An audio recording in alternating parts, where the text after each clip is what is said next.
El ejército se prepara para una operación militar con la que poner fin a la guerra del Rif. Es el primer desembarco aeronaval de la historia. Los problemas en el norte de Marruecos se habían agravado desde la creación del protectorado.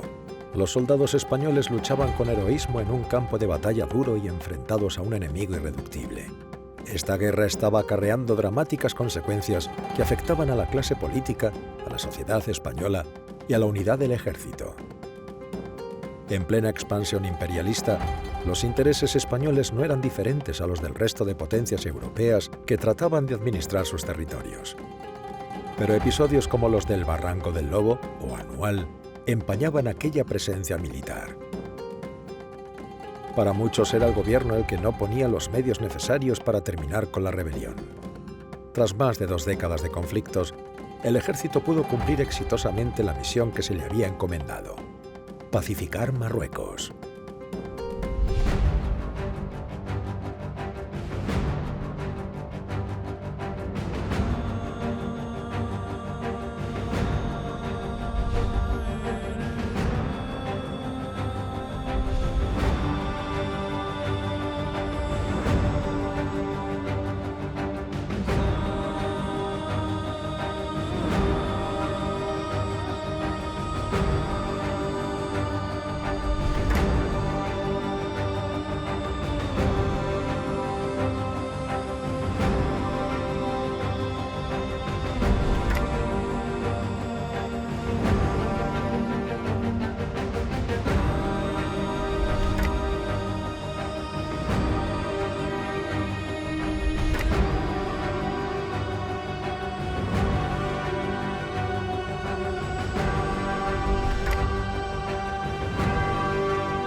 La Guerra del Rif se había convertido en una tragedia humana y económica para el reinado de Alfonso XIII. En septiembre de 1925, el exitoso desembarco de Alhucemas hizo posible la victoria española. 2 años después, en 1927, se producía definitivamente la pacificación del territorio.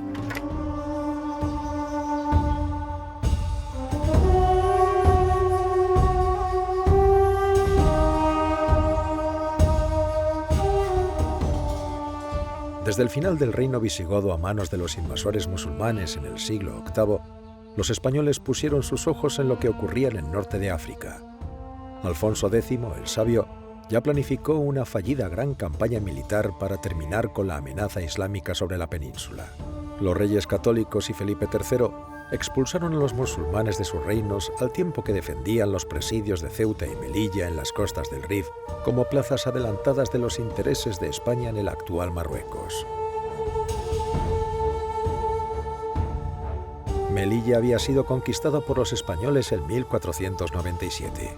Ceuta, anteriormente portuguesa, pasó a ser española en 1640. Con la llegada del siglo XIX y la voracidad imperialista de las grandes potencias europeas, los gobiernos de Madrid acentuaron su interés por lo que ocurría en el norte de África. En octubre de 1859, el jefe de gobierno de Isabel II, general Leopoldo O'Donnell, declaró la guerra al sultán de Marruecos. Los combates lograron gran apoyo popular y las armas españolas vencieron en los Castillejos, Tetuán y la batalla de Guadras. En marzo de 1860 se firmaba la paz con Marruecos. Aunque fue una paz chica, de una guerra grande, debido a la intervención del Imperio Británico para impedir que España aumentase sus posesiones en la zona. El 2 de octubre de 1893, durante la regencia de María Cristina de Habsburgo, 3.000 kabyleños atacaron a los obreros que construían un fuerte cerca de Melilla. Así daba comienzo la Guerra del General Margallo, o Primera Guerra del Rif.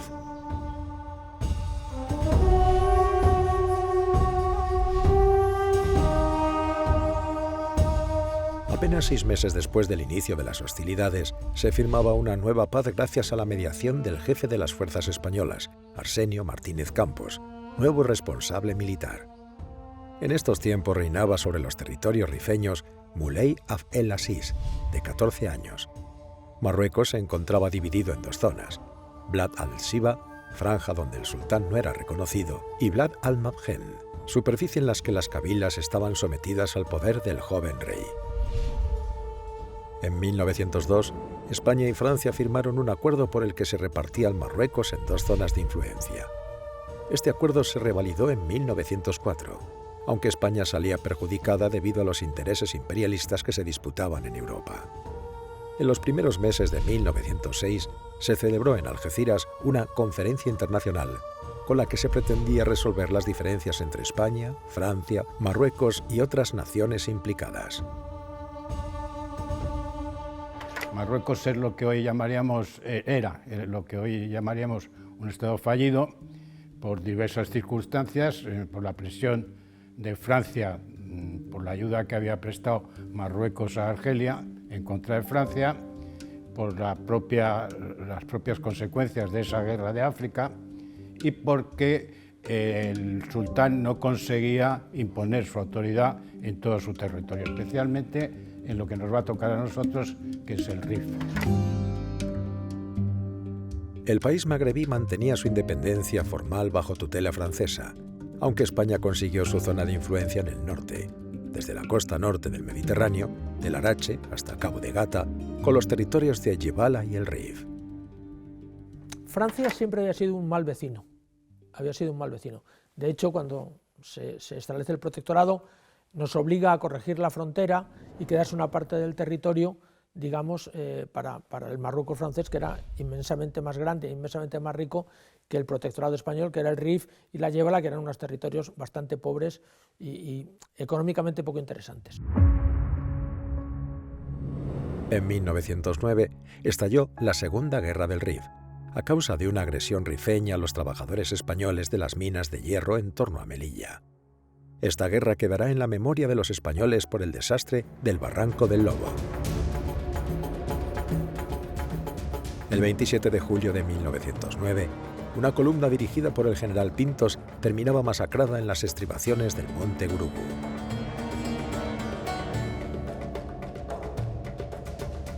Básicamente el Barranco del Lobo es una operación de protección de un convoy y de restauración de una vía férrea que había sido saboteada por los rifeños los días antes. Yo creo que en el Barranco del Lobo lo primero que hay que entender, y lo pongo ya desde el principio, es que la misión se cumplió. Es verdad que se cumplió con muchas más bajas de las que probablemente hubieran sido necesarias. Y yo achacaría esto a la falta de preparación y aclimatación de las fuerzas desplegadas en aquel momento en África. En el Barranco del Lobo son fuerzas desembarcadas sin haber desarrollado la inteligencia táctica, la aclimatación que a cualquier soldado se le pide para ir al combate, y que yo creo que además son un fiel reflejo de lo que le puede pasar a unas fuerzas si no cuentan con dos aspectos para mí importantísimos. Uno, el apoyo del gobierno, es decir, ni en materia de recursos ni en una realidad de apoyo, el gobierno de la época apoyaba aquellas fuerzas. Y el otro, la población civil, que no entendía muy claramente qué hacíamos en África.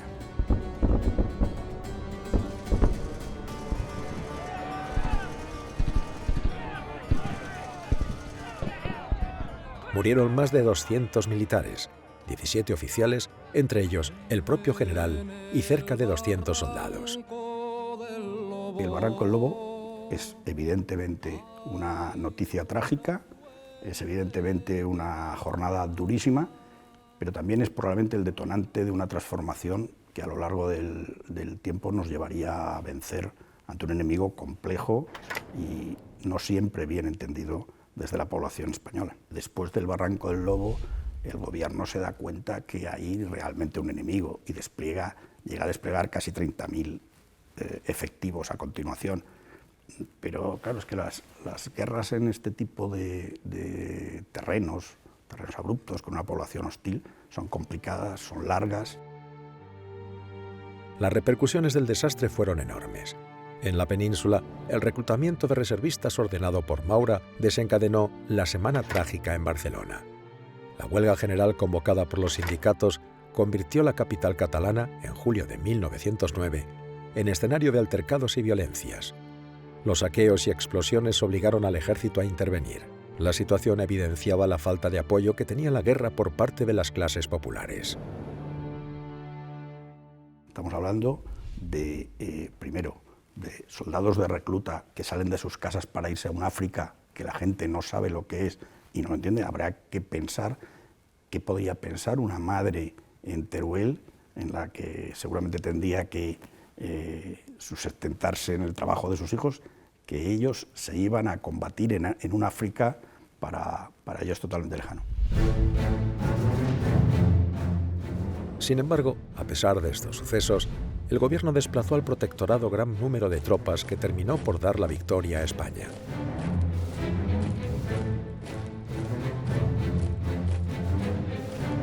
En esta Segunda Guerra del Rif, el ejército de nuevo había protagonizado hechos de armas extraordinarios como la carga de los cazadores de Alfonso XII en Taxdir o la toma del Monte Gurugu.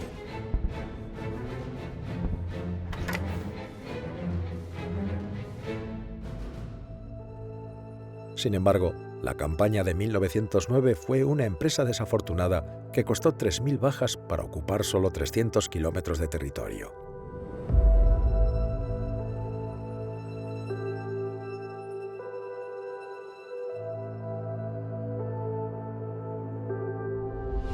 A comienzos de la década de 1910, la cuestión marroquí seguía siendo un tema de actualidad y conflicto para el gobierno, para el ejército y toda la sociedad española. La necesaria remodelación y profesionalización del ejército, debilitado por la inexperiencia de los soldados de reemplazo, había llevado a la creación en junio de 1911 de la primera unidad de regulares, tropas moras. Los regulares, como cuerpo de élite, iban a tener un papel fundamental durante la Guerra de Marruecos y más adelante en la Guerra Civil Española.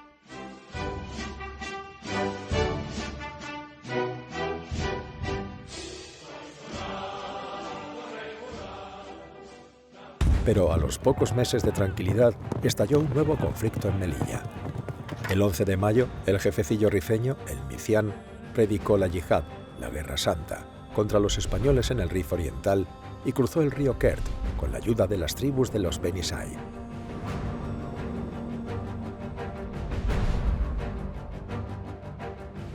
Al comenzar 1912, los españoles lograron ocupar el monte Arruit, a unos 30 kilómetros de Melilla. La Guerra del Kert, 1911-1912, supuso mayores avances territoriales, pero las cifras de muertos y heridos fueron similares a las de la campaña de 1909. Resultó cruenta y costosa, aunque su trascendencia mediática en la península fue menor. La guerra terminó cuando los regulares abatieron al Micián en mayo de 1912. En la zona occidental, en 1911, se había producido una revuelta en Fez, capital de Marruecos, que provocó la ocupación militar de la plaza por el ejército francés a petición del sultán de Abd al-Hafiz. Las tropas francesas empezaron a extender su presencia, contraviniendo lo acordado en el Tratado de Algeciras. Estas actuaciones forzaron al gobierno Canalejas a decidir la ocupación del Larache y Alcázar-Quibir. Tras esta alteración del orden establecido, en noviembre de 1912, se firmó un nuevo tratado hispano-francés por el que se estableció definitivamente el protectorado español, dividido en 3 comandancias generales: Ceuta, Melilla y Larache.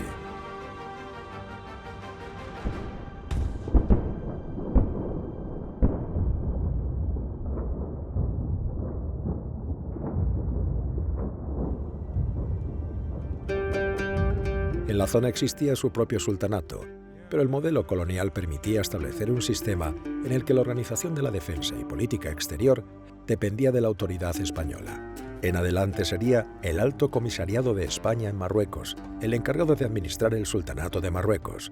El sur, desde Fez hasta Guelmín, continuaba siendo francés. La colonización implicaba que el poder político, económico y militar se encontraba en manos de las autoridades de la potencia protectora. Al mismo tiempo, dado que se trataba oficialmente de un protectorado, se mantenían algunas estructuras de poder preexistentes que, en la práctica, carecían de competencias más allá de cierta capacidad de intervención en asuntos religiosos. De este modo, el sultán se mantenía simbólicamente como máxima autoridad marroquí, representado en la zona española por el Jalifa.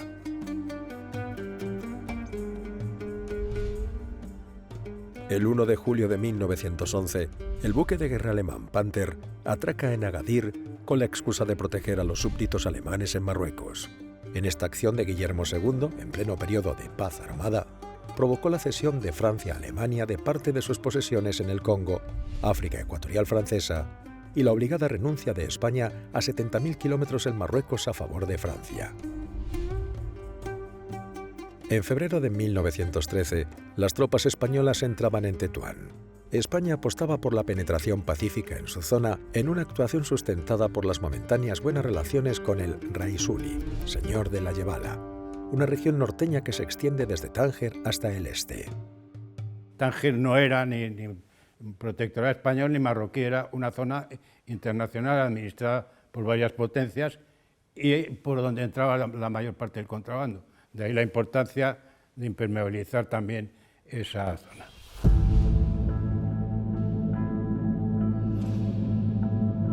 En 1913 se había ocupado ya buena parte de la zona occidental, levantándose 102 bloqueos para garantizar el orden. Pero durante la Primera Guerra Mundial, España ralentizó sus acciones militares en su protectorado.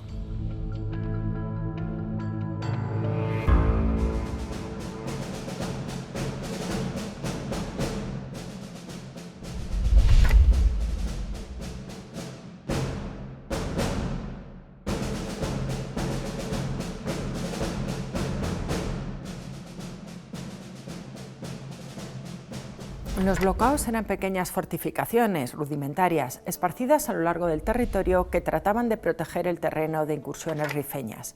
Cada guarnición estaba compuesta entre 12 y 20 hombres deficientemente habituallados y recién llegados de la península. Eran cuerpos de tropa de infantería, jóvenes y con poca experiencia. Además, en estas operaciones el terreno era el factor principal. Sobre ese tablero árido se jugaba la partida que tendría por premio la victoria o el castigo de la muerte.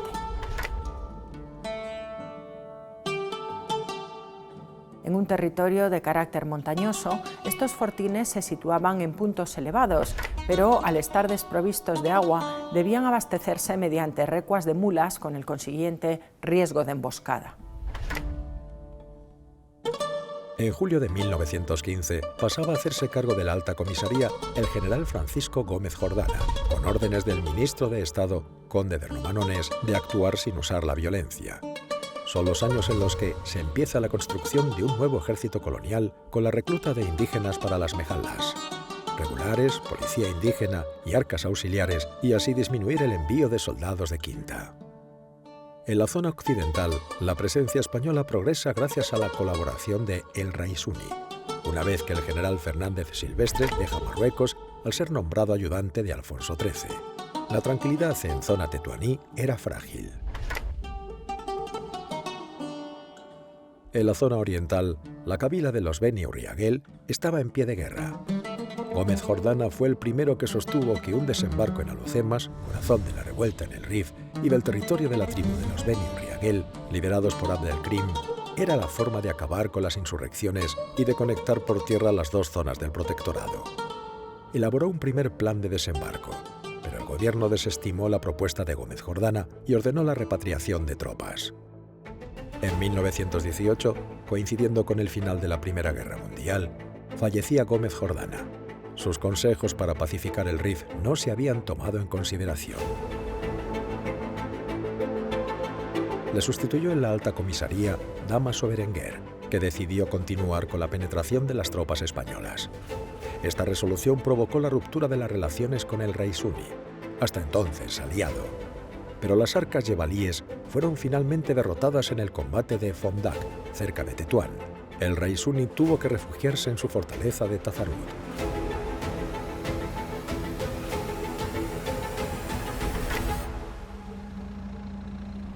A comienzos de 1920, la revuelta en la Yebala parecía vencida. Las comunicaciones entre Larache, Tetuán y Tánger habían quedado abiertas.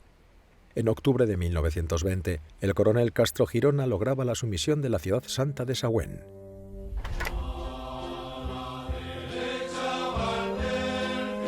Pocos meses después, Millán Astray creaba el Tercio de Extranjeros, que adquiría gran protagonismo en las operaciones militares posteriores.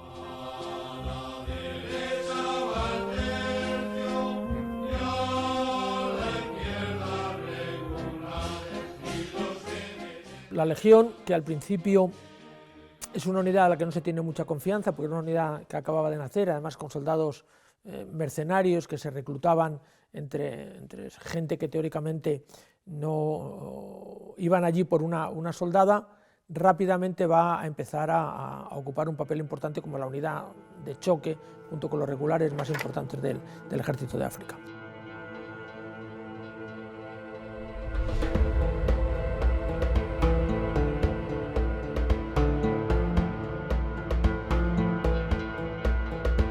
El general Fernández Silvestre fue nombrado responsable de la Comandancia General de Melilla por Real Decreto de 30 de enero de 1920, en sustitución por ascenso del general Aizpuru. Con su llegada a Melilla se retoman las operaciones militares y se cruza el río Kert con el objetivo de llegar por tierra a Alhucemas. El 12 de marzo de 1921 daba comienzo la campaña de Melilla. Las tropas españolas llegaban a la playa de Sidi Idris, a la desembocadura del río Amecrán, para ocupar el aduar de Anual y establecer ahí su campamento. El 1 de junio de 1920, el general Silvestre ordenó ocupar la posición de Monte Abarrán, base de la Kabila Tensamaní, paso previo para llegar a Alhucemas. Silvestre, en una decisión imprudente, pretendía asegurar sus líneas, 130 kilómetros sin reforzar las comunicaciones con la retaguardia. Levantó una serie de posiciones, cada vez más avanzadas, que abarcaban una extensión de 6.000 kilómetros cuadrados con tan solo 18.000 soldados para defender y controlar la zona presuntamente conquistada. Todas estas posiciones cayeron en pocos días como un castillo de naipes ante el empuje de las cábilas rifeñas unidas bajo la autoridad de Abd el-Krim. Abarrán se perdió a las pocas horas de su ocupación, tras ser atacada por una arca enemiga que provoca la deserción de la policía indígena. Los rifeños se hicieron con muchos cañones españoles. En la madrugada del 3 de junio de 1921 fue asaltada la posición de Sidi Idris que defendía el comandante Julio Benítez con 183 hombres. El 7 de junio los españoles toman Igueriben, aunque poco después cae en poder de los rifeños. Inmediatamente los rifeños se lanzaron sobre Anual. A primeras horas de la mañana del 22 de julio, Silvestre dio la orden de retirada, pero esta se llevó a cabo en modo muy desorganizado. Silvestre muere y se puso al mando el general Navarro. El regimiento de caballería Alcántara pasa a estar a las órdenes del teniente coronel Fernando Primo de Rivera, quien encabezará 8 heroicas cargas para proteger a los soldados españoles. La retirada hacia Melilla de las tropas resultó desastrosa, pues las columnas sufrieron el acoso desde las alturas por los rifeños. El capitán de ingenieros, Félix Arenas, que mandaba la extrema retaguardia, había intentado salvar los cañones, pero los soldados huyeron, dejándolo herido en una pierna. Fusil en mano, en medio de la carretera y con actitud desafiante, esperó serenamente el final. Cayó poco después de un balazo en la cabeza.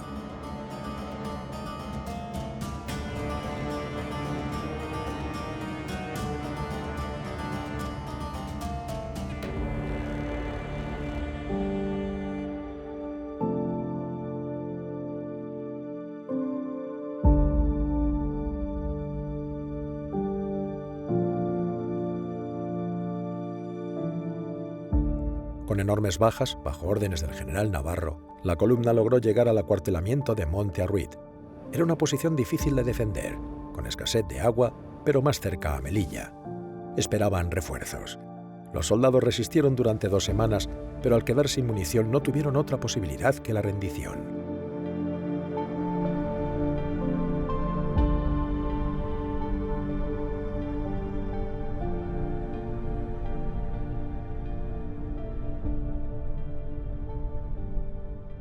De las 8.000 bajas que hubo en toda la campaña, 3.000 solo fueron en Monte Arruit. Monte Arruit fue el último punto en caer. Es curioso que a Berenguer, el alto comisario de la época, luego le procesan, y no le procesan por fallos en sus planes sobre Anual, sobre Alhucemas, sobre la campaña, no, le procesa por no socorrer a Montearruit. Ese es el motivo por el que es procesado el general Berenguer. Los españoles no fueron tratados como prisioneros de guerra. Los rifeños los pasaron a cuchillo, más de 3.000 hombres. Solo se libró de la masacre un reducido grupo de oficiales por los que se pidió un cuantioso rescate.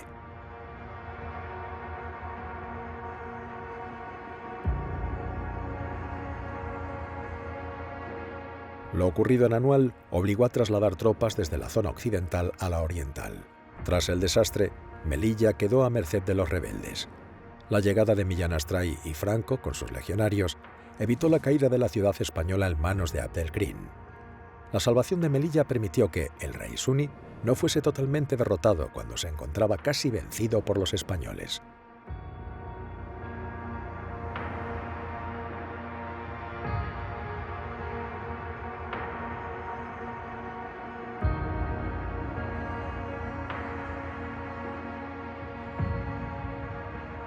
Va a participar de forma muy importante en la campaña de la Yévala para acabar con la fortaleza del rey Suni en Tazarut.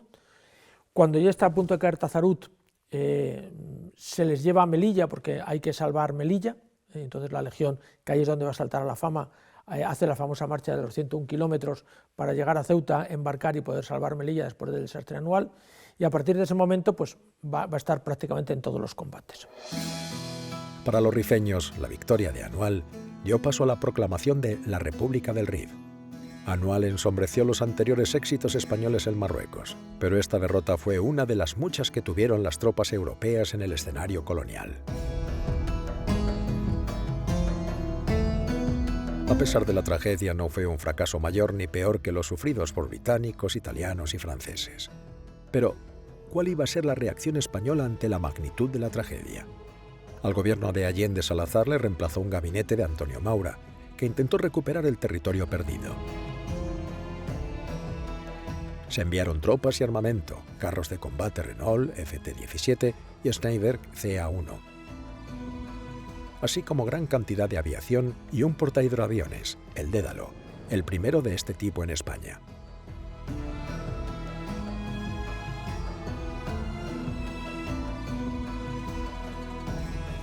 Desde mediados de septiembre de 1921 hasta enero de 1922, se recuperó la línea de Dardrius. Nador, Celuán y Montearruit pudieron reconquistarse, y los soldados contemplaron con horror los cadáveres aún insepultos de las víctimas del desastre.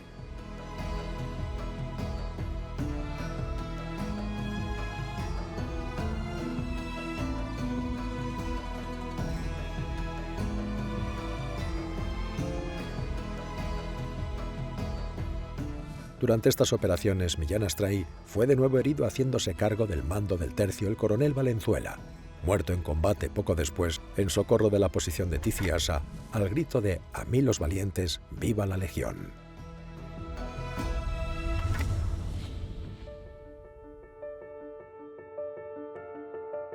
En la parte occidental, Berenguer desplegó sus tropas sobre Tazarut, pero el rey Suni, in extremis, volvía a escapar. El posterior gobierno de Sánchez Guerra perdió todo lo recuperado hasta la fecha. Dámaso Berenguer volvió a proponer un desembarco en Alhucemas, tal y como había hecho Gómez Jordana años atrás. Pero a causa del inicio del proceso de responsabilidades de Anual, tuvo que dimitir como alto comisario. El informe Picasso provocó en las Cortes y en la sociedad un intenso debate. Conocer las conclusiones de la investigación se había convertido en el problema más importante de la nación. El general Burguete sustituyó a Berenguer y fue él quien, a finales del verano de 1922, firmó una tregua con el rey Suni.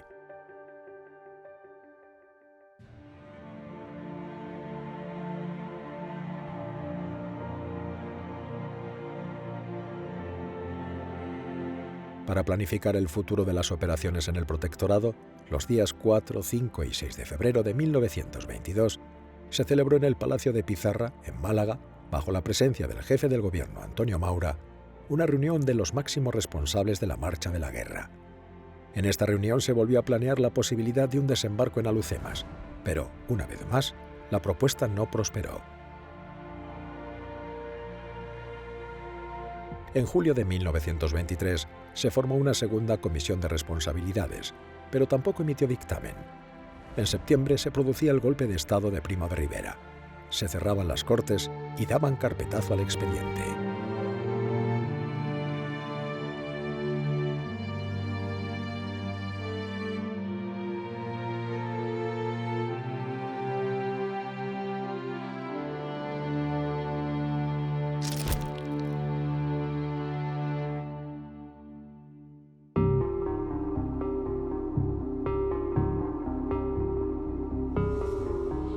La monarquía liberal de Alfonso XIII se encontraba en crisis. La violencia social, el caciquismo y las repercusiones de la Guerra del Rif hacían inviable el sistema. El 13 de septiembre de 1923, el capitán general Miguel Primo de Rivera encabezaba un pronunciamiento en Barcelona destinado a terminar con el turno de partidos en España. Estaba decidido a poner fin al modelo político de la Restauración. Quería acabar con los desórdenes públicos y buscaba una solución, pronta, digna y justa, al problema de Marruecos.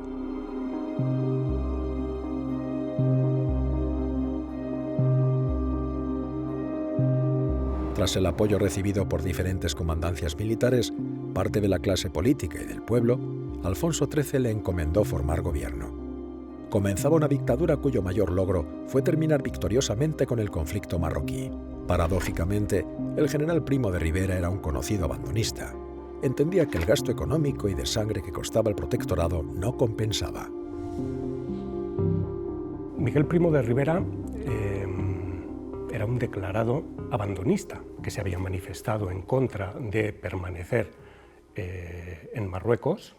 Consideraba que era una tierra estéril y que no iba a reportar absolutamente nada a la nación. Él dijo que lo mejor que podíamos hacer era abandonar aquellas tierras estériles, dejar un pequeño territorio, en el mejor de los casos, próximo a Ceuta y Melilla, ambas plazas de soberanía española, después del golpe de Estado en 13 de septiembre de 1923. Su primera opción, con relación al protectorado en Marruecos, es negociar una posible solución de pacificación en el Rif y que pudiera evitar más bajas y, sobre todo, que no consumiera una cantidad de dinero del tesoro español, de la hacienda española.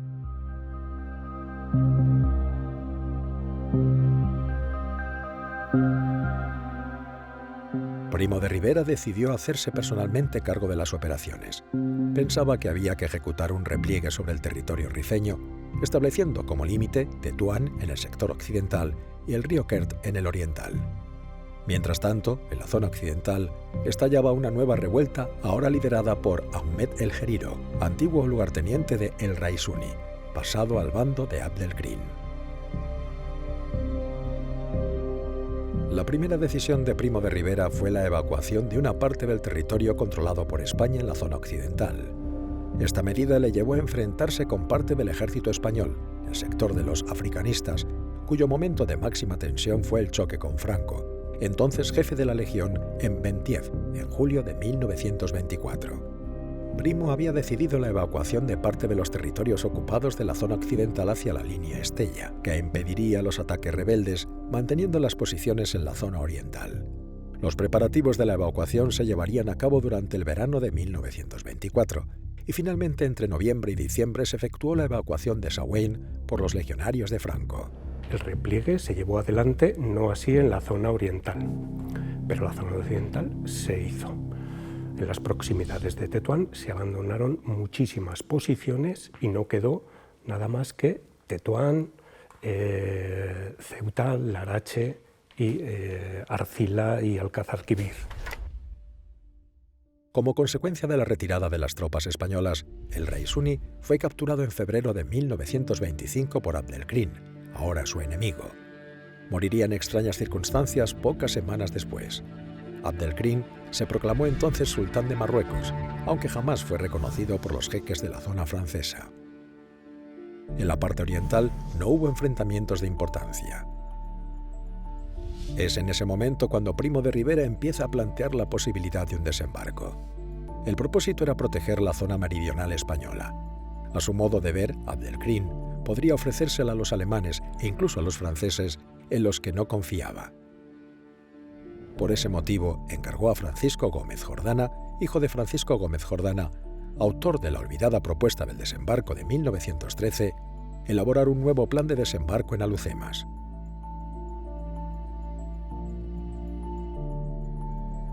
Entiende que la bahía de Alhucemas es una zona propicia en la que los comunistas, bien los alemanes e incluso los franceses, pueden ocuparla porque se la ofrezca a Abdelkrim y allí establecer una base de submarinos y constituir un riesgo evidente para la zona meridional española. Es decir, lo que pretende es evitar un ataque hacia España. Él no lo defiende como abatir el poder de Abdelkrim, de esta rebeldía de Abdelkrim desde 1921, sino como una cuestión de política exterior, es decir, garantizar la seguridad de España. Esta es la idea de Primo de Rivera. Envía a Francisco Gómez Jordana la orden, Francisco Gómez Jordana en 2 meses tiene el plan elaborado y Primo de Rivera se lo presenta a Alfonso XIII, se lo presenta a las autoridades militares en Tetuán para llevar a cabo ese desembarco entre el 15 de junio y el 10 de julio como muy tarde, porque es la época propicia. La mar está en mejores condiciones y además es la época en la que los jarqueños, los cabileños, los guerreros de Abdelkrim están dedicándose a sus tareas y sus labores de agricultura, de cosecha. Pero en ese momento, Abdelkrim, convencido de estar cerca de la victoria y de consolidar su República del Rif, comete uno de los errores reconocido por él en sus memorias: atacar las líneas francesas de Ouarga. Los rifeños cruzaron la frontera del río Ouarga y en 2 meses y medio tomaron 48 de los 66 fuertes defensivos, haciéndoles 11.000 bajas a los franceses. Cuando se produce la retirada a la línea Estella, Abdelkrim decide lanzar una ofensiva, esta vez por primera vez contra los franceses, que son los combates de Ouarga, donde a los franceses les va a costar pues, varios miles de muertos, van a perder cerca de 60 posiciones que tenían en la frontera, van a perder 50 cañones, cientos de ametralladoras, armas individuales, munición, y eso es importante porque la decisión esa de Abdelkrim de atacar la zona francesa resulta fundamental, porque a partir de ese momento, con la derrota en el Ouarga, que es en cierta forma el anual francés, Francia decide cooperar abiertamente ya con España para acabar con la revuelta del Rif. A raíz de este hostigamiento rifeño, Francia, que siempre había sido un mal vecino para los españoles, cambiaba de actitud. El presidente de la República es Painlevé. Se ponen en contacto con los españoles y Primo de Rivera no está convencido. Primo de Rivera no pide la colaboración de Francia. Primo de Rivera había decidido llevar adelante el desembarco. Junio, 10 de julio como muy tarde. Sin embargo, sus hombres del directorio muestran su opinión y le dicen: mi general, no podemos ahora desatender el ofrecimiento de los franceses. Vamos a ver qué nos ofrecen y vamos a ver si podemos ir conjuntamente con ellos. Las reuniones de la Conferencia de Madrid comienzan el 17 de junio de 1925 y finalizan el 25 de julio de ese mismo año, más de un mes, están negociando. Entre otras cosas, se negocia efectivamente un plan conjunto combinado para llevar adelante un desembarco y, a la vez, de manera simultánea. París y Madrid comenzaron a colaborar para terminar con la revuelta de Abdelkrim. Primo de Rivera y el general francés Pétain se reunieron en Tetuán y más tarde en Algeciras para coordinar sus fuerzas y poner fin a la guerra. Pétain se va a Francia con el proyecto de desembarco bajo el brazo y simplemente hay que esperar a la decisión final del Estado Mayor francés para ejecutar la maniobra, que le ruegan que no se demore demasiado porque el tiempo pasa. Ya se ha ido prácticamente un mes, finalizaba el mes de julio, cuando en principio estaba previsto ese plan español llevarlo a cabo antes del 10 de julio. No es hasta el 21 de agosto cuando se reúnen de nuevo Primo de Rivera y el mariscal Pétain en Algeciras. Es entonces cuando se toma la decisión de no desembarcar en las playas de Sujani y Palmadero, ya que debido a su poco fondo era previsible que las barcazas encallasen.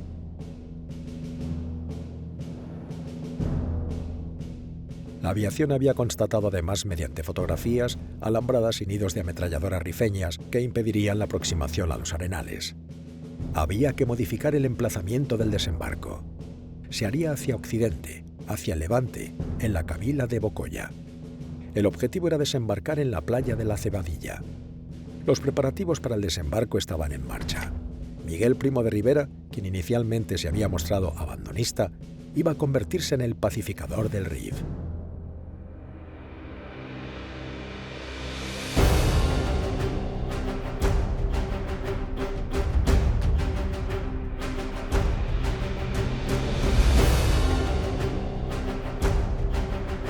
En septiembre de 1925, el general Sanjurjo lideraba el desembarco de Alhucemas. La operación militar con la que la dictadura de Miguel Primo de Rivera iba a terminar con la Guerra del Rif. La primera operación de la historia con la colaboración del ejército francés en la que operarían de forma conjunta unidades del ejército, la armada y aviación. El primer desembarco aeronaval de la historia. Acababa de comenzar lo que para muchos era el Día D español. Pasaron el fin los momentos de indecisión. Al impaciente e inquieto, ¿se va o no se va? Lo reemplaza la alegre certidumbre de hoy. Salimos con rumbo a Alhucemas y nuestra larga preparación, laboriosa y detallada, es la garantía de la histórica hora de mañana. Nadie duda, la confianza del mando en todos son el aval más firme de la soñada empresa. La operación anfibia consistió en el desembarco de un contingente de 13.000 soldados españoles transportados desde Ceuta y Melilla por la Armada Combinada Hispano-Francesa. Estaban apoyados desde el mar por la artillería de los buques de guerra y desde el aire por los servicios de aviación militar. Los aviones eran hidroaviones con una grúa, se depositaban en el agua y pegaban del agua. Eso es la participación española. ¿Por qué digo que sí hay participación terrestre francesa? Porque simultáneamente con la acción sobre Alhucemas, en la cuenca del Alto Guarga, el Guarga es un río que empieza en territorio de la zona española y marca la frontera durante parte de su recorrido, que es donde atacaron a los franceses. Pues los franceses actúan sobre esa zona del Alto Guarga para distraer fuerzas que no puedan socorrer o no puedan enfrentarse a lo que va a desembarcar en Alhucemas. Pero cuando hablamos de los carros de Alhucemas, pues todo el mundo piensa en los Leopard o en los M1 Abrams. Eran unos carros, pero vamos, del tamaño de un turismo de ahora, y ni siquiera tenían cañón, tenían ametralladoras. Pues en el desembarco a Alhucemas cubrieron una vaguada, primero que eran 10 carros, no hablamos de 50 de un batallón de carros de combate de los de ahora, eran carritos y 10.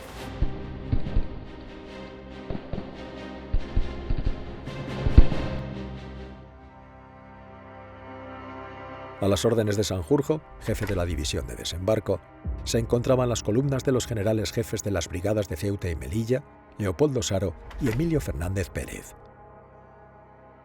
Entre los jefes participantes en la acción estaba el coronel Francisco Franco, quien por su actuación al frente de las tropas de la Legión fue ascendido a general de brigada.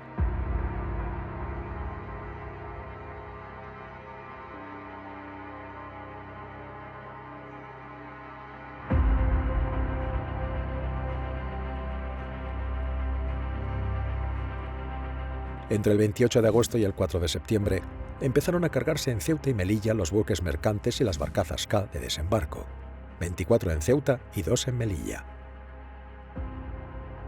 Abd el-Krim pensaba que el ejército español era capaz de atacar en Alhucemas a la vez que defendía Tetuán, y anticipándose al desembarco que preveía, lanzó el día 3 un ataque sobre las posiciones que defendía Tetuán, sitiando Kudia Tajar. Pero el ataque a la zona occidental no modificó los planes de Miguel Primo de Rivera.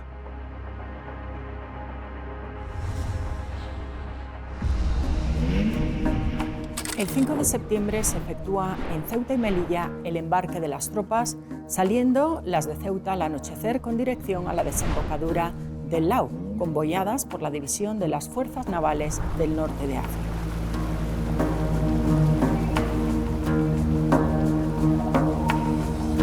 El día 6 de septiembre sale de Algeciras la escuadra de instrucción con dirección a Río Martín. Ahí se reúne con el acorazado Alfonso XIII, buque insignia de la Armada, el general Miguel Primo de Rivera, junto con su cuartel general. La escuadra emprende la marcha hacia Morro Nuevo. El convoy trasborda las tropas a las barcazas K, simulando la preparación de un desembarco y emprendiendo la marcha a Alhucemas.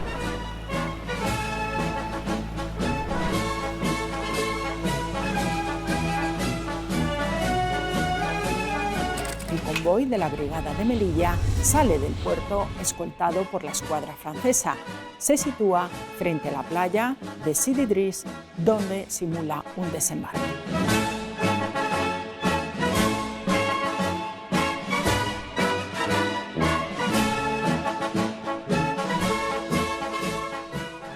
El 7 de septiembre, el acorazado Alfonso XIII se halla frente al peñón de Vélez de la Gomera.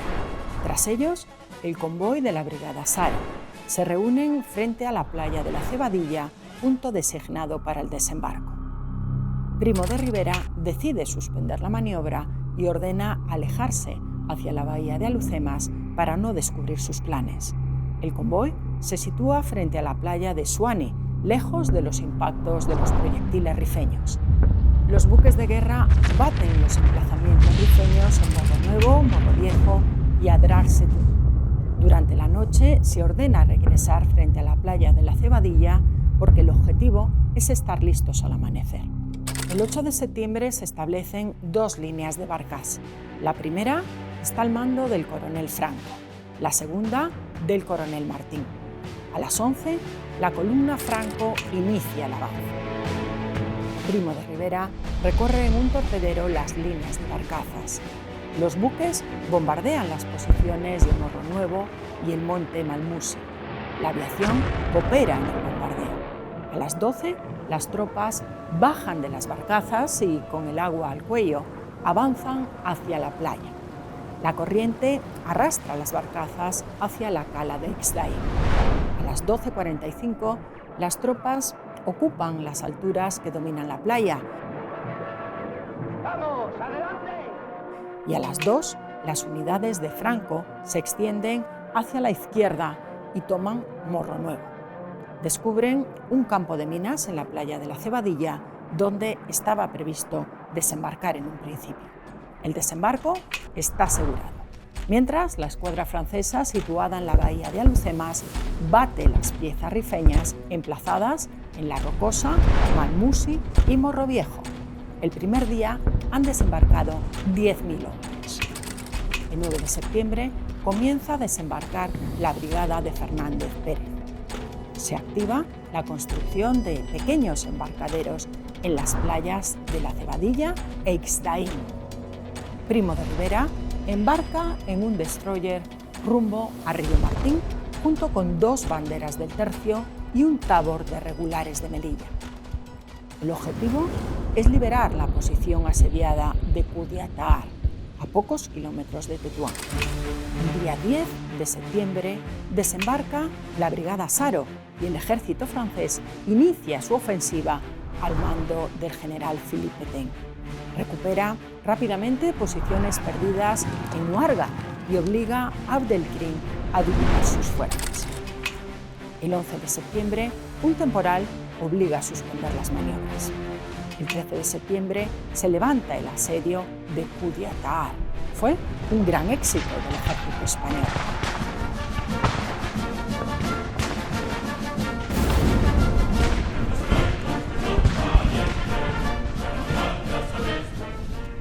El 18 desembarcan las últimas unidades. Hasta ese día han desembarcado 20.000 hombres. El 23 de septiembre, las fuerzas de Sanjurjo llevan a cabo una gran ofensiva, infligiendo al enemigo más de 300 bajas.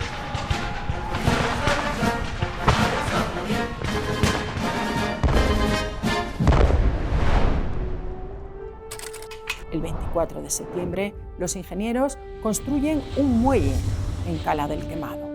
El 30 se alcanza el Monte Palomas y las alturas de Bullivar y Taramar. El 1 de octubre se toma la cresta de Adrar Sedún y los altos de Amecrán. Se domina la meseta de Axdir y los llanos que bañan los ríos Guis y Necor.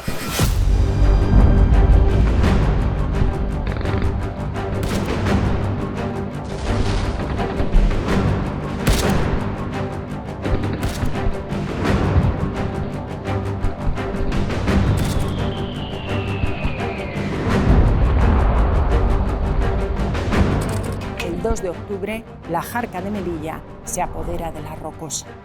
Inmediatamente, las tropas caen sobre Axdir, capital de la República del Rif y cuartel general de Abdelkrim. Miguel Primo de Rivera visita las calas de Quemado, Bonita, Espalmadero y Xirga.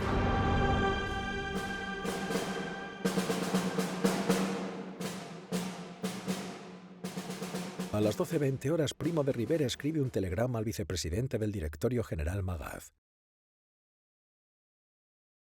Estoy, Isla Alhucemas. Enemigo ni se ve ni se oye. En la isla nos han aclamado con sinceridad y emoción que no es fácil superar. Un saludo a su majestad y a ustedes. Soldados legionarios y regulares avanzaban triunfales hacia el corazón del Rif. Abdelkrim huye. Axdir acaba de ser tomada por los españoles. En este poblado se fundó una nueva ciudad llamada Villa Sanjurjo en honor a José Sanjurjo, general que pasó a ser el nuevo alto comisario de España en Marruecos.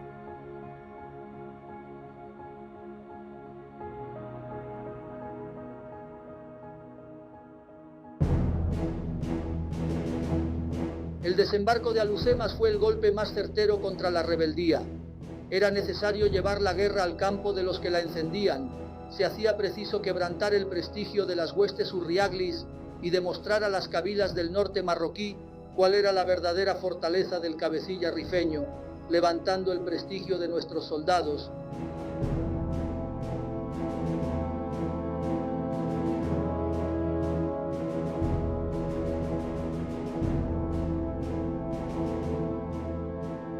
Parece ser que cuando Eisenhower empezó a preparar el desembarco en Normandía, una de las operaciones que estudió, porque era lo único que se había hecho que realmente podía servir de ejemplo, fue precisamente Alhucemas.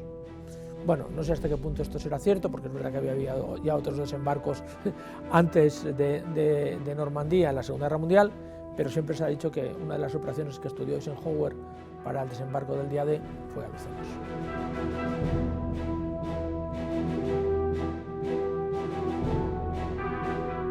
Tras la derrota de Abdelkrim, españoles y franceses siguieron negociando para terminar definitivamente con la rebelión rifeña. El éxito del desembarco de Alhucemas, unido a la colaboración del mariscal Philippe Pétain, permitía vislumbrar una victoria completa en el protectorado. Y una cosa que me da mucha rabia es que Alhucemas y se acaba la... No, quedan 2 años de guerra. Quedan 2 años de guerra. Lo que pasa es que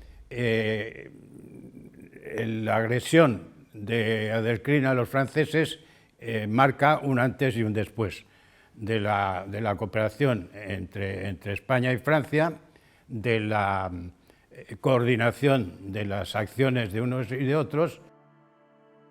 Abdelkrim se negaba a asumir su total derrota. Tras la ruptura de las negociaciones llegó una nueva ofensiva combinada de los ejércitos españoles y franceses.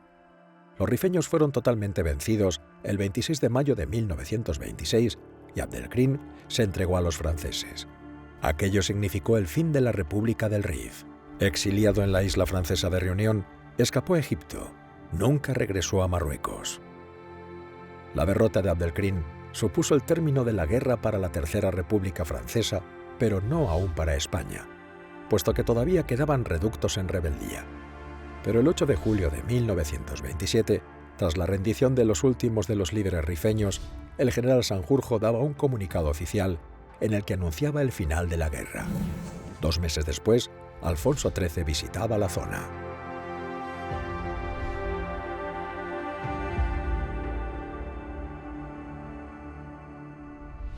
El desembarco de Alhucemas hizo posible el final de una guerra que había supuesto una sangría humana y económica para los españoles, contribuyendo a dividir a la sociedad española, que no entendía el porqué de tanto sufrimiento. La victoria de los ejércitos españoles en Marruecos posibilitó el nacimiento de la nación marroquí tal y como hoy la conocemos y a la que España concedió su independencia en 1956.